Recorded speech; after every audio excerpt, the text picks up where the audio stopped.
They say money solves everything. But what if your soul is empty and your womb is heavy with a child no one wants? She had everything.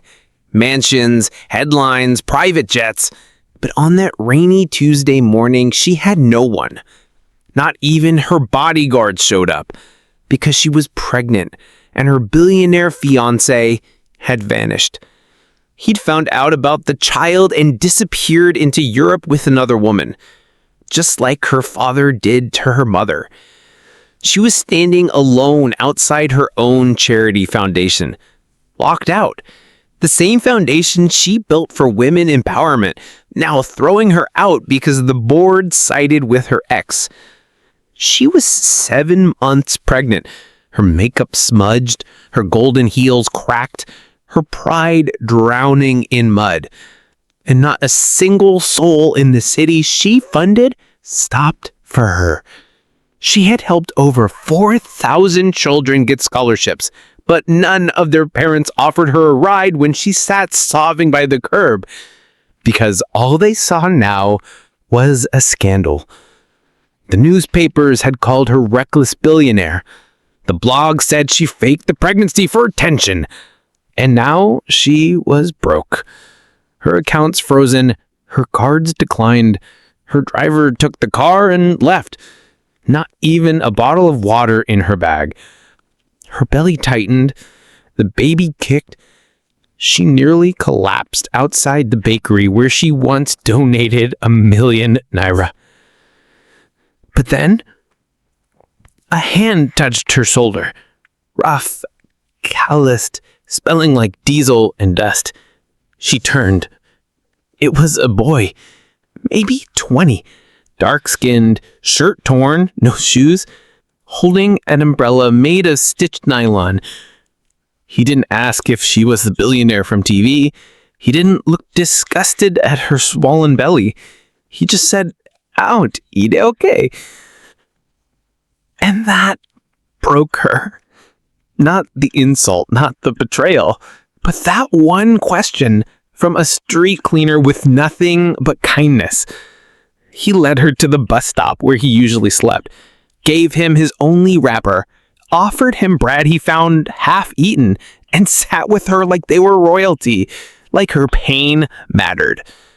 While his billionaire friends posted fake condolences online, a boy who had never seen 1 million naira protected her from the rain. She asked him why. He shrugged and said, "Because my mama was left on the road too. When she can't rebel, nobody helped her. She died. But if I see any woman like that now, I go help, even if not small." She closed her eyes, and for the first time since the scandal, she felt human again. He didn't want her money. He didn't take selfies. He didn't ask for favors. He only asked one thing. "You go be okay, aunt." She nodded, but tears ran down like rivers, because that poor, barefoot boy gave her something her billions never could: dignity and humanity. His name was Jimmy. No one ever said it out loud. They just called him Boy. "Boy, that's water. Boy, sleep there. Boy, don't sleep here." Even the gutters had names, but not him. But on that rainy afternoon, when the billionaire collapsed at his feet, he called himself Jimmy for the first time in years. "My name, it's Jimmy." She looked up from the muddy ground, her lips trembling. Her baby bump pressed against the cold earth soaked in shame and water. And she whispered back, "I'm Odyssey." That name, it shook something inside him, because long before he became a boy of the streets, he had a sister with the same name. She died in his arms when they were running from the fire that burned her mother alive, running from the uncle who sold them for 5,000 naira, running, but not fast enough. So when this Odyssey said her name, he didn't see a billionaire. He saw a ghost wrapped in gold. He saw the sister he couldn't save, and maybe, just maybe, a second chance. He picked up her purse, not for the money, but for dignity. He wrapped her shivering arms in his only shirt, and with one hand he shielded her from the rain. With the other, he dragged her behind the broken kiosk where he slept. "No one will find you here," he said. "No one will hurt you here." And as night fell, something impossible happened. She didn't ask for her driver. She didn't call her private jet. She didn't even ask to leave. Instead, she looked at the ragged mat he laid for her and whispered, "Thank you, Jimmy." He didn't know how to reply. No one had ever thanked him before. Not when he saved a child from a ditch. Not when he gave up his meal to a crying mother. But this pregnant billionaire, she said it like it mattered. Like he mattered. She watched him sleep, curled near the dumpster, his arms around his chest like a child forgotten by time. And in the dark, her tears fell again. Not because of her own pain, but because of his. Why was he here? Why was this boy, kind, selfless, gentle, thrown away like trash? Why did I spend billions on foundations, yet never see him?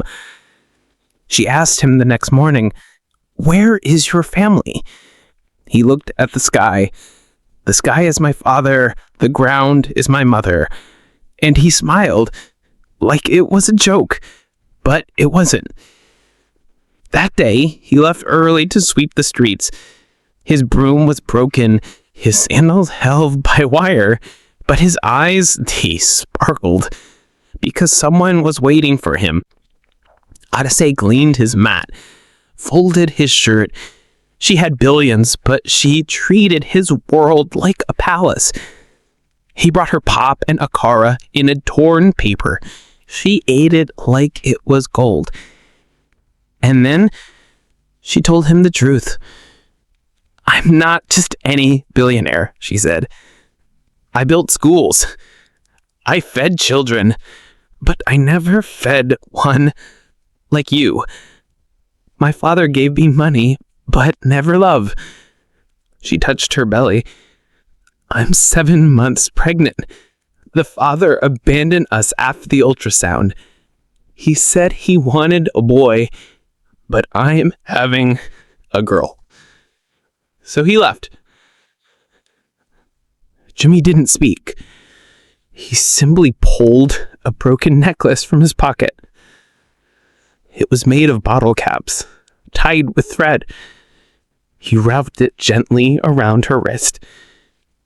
Then let her be born into a world where she knows love first. Odyssey sobbed. Not from pain, but from the kind of healing no doctor can explain. She held his hand, and for the first time in weeks, she slept without fear. But peace never lasts long in the streets. That evening, a man in a suit came. He wore polished shoes, carried her photo, and shouted her name. "Odyssey, billionaire Odyssey, we've been looking for you." Jimmy stood up, body shaking. "She's not ready." But they pushed him aside like a rat. They dragged her into a black car. She screamed his name, but it was too late. Back in the mansion, she was treated like glass. Doctors, security, cameras, but her heart wasn't there. It was still behind the kiosk with the boy who saw her. She surged, sent men to the streets, but Jimmy had disappeared. 3 months passed. Then one night, her baby girl arrived. She held her tiny hand and whispered, "Your name is Jamike, after the boy who gave us everything when we had nothing." The mansion was silent, but her soul was screaming. She had everything, yet she couldn't sleep. She couldn't breathe. Every night she saw him, The boy with cracked lips and honest eyes. He had nothing, but he gave her everything. She sent her guards, her lawyers, her money. None of them could find him. The street had swallowed him whole. She changed her name, dropped her titles, vanished from society. A billionaire, now wandering the streets in sandals and a veil. She didn't want to thank him. She needed to become him.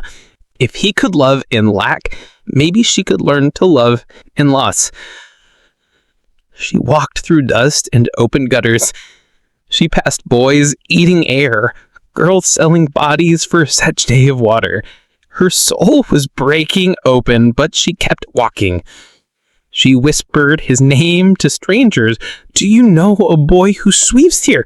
He gave me water. He